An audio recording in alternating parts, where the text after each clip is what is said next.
लोकसभा अध्यक्षपद निवडणुकीत इंडिया आघाडी उमेदवार देणार असल्याची माहिती समोर आलेली आहे।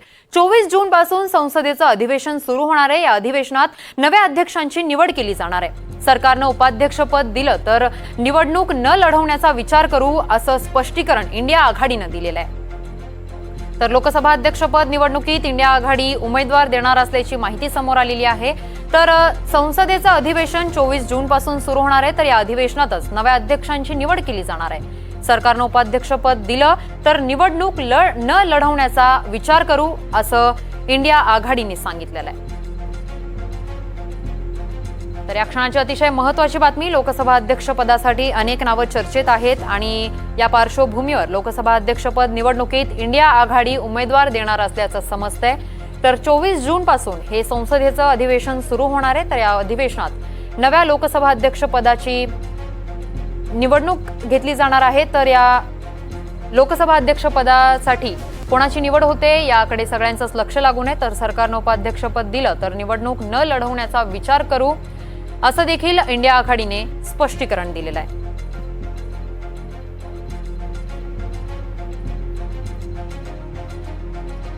सरकारनं उपाध्यक्षपद द्यावं अशी इंडिया आघाडीने मागणी केलेली आहे। तर लोकसभा अध्यक्षपदासाठी इंडिया आघाडी उमेदवार देणार असल्याची माहिती समोर आलेली आहे। अतिशय महत्त्वाची बातमी आपण या क्षणाला पाहतोय।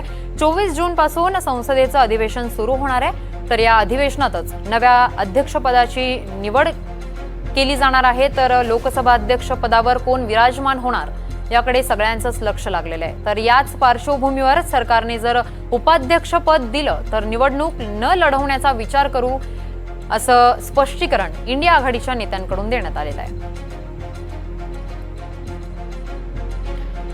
तर या संदर्भात अधिकची माहिती देण्यासाठी सागर कुलकर्णी आमचे प्रतिनिधी आपल्यासोबत जोडल्या गेले आहेत। सागर, अतिशय महत्त्वाची बातमी या क्षणाला आपण पाहतोय की लोकसभा अध्यक्षपद निवडणुकीत आता इंडिया आघाडी उमेदवार देणार असल्याचं समजतंय।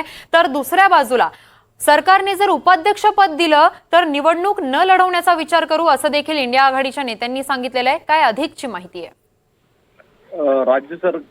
केंद्र सरकारमध्ये लोकसभेच्या अध्यक्षपदाच्या उमेदवारीवरून आता नवीन घडामोडी घडताना दिसत आहेत।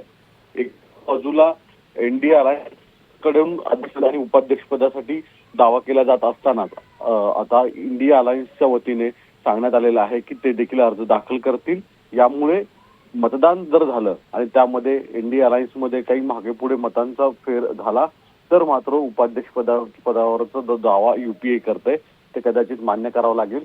पण तुर्तास तरी जे संख्याबळ आहे आणि स्वतः मोदी सरकार यांचे या सरकारवर असणारी पकड, या सगळ्या दृष्टिकोनातून भलेही युपीएने उमेदवार दाखल केला तरी मतांची फटाफूट होणं, मतं फुटण्याचा प्रकार फार कमी घडण्याची शक्यता वर्तवली जाते। अगदीच सागर, धन्यवाद तुम्ही दिलेल्या या सविस्तर माहितीसाठी।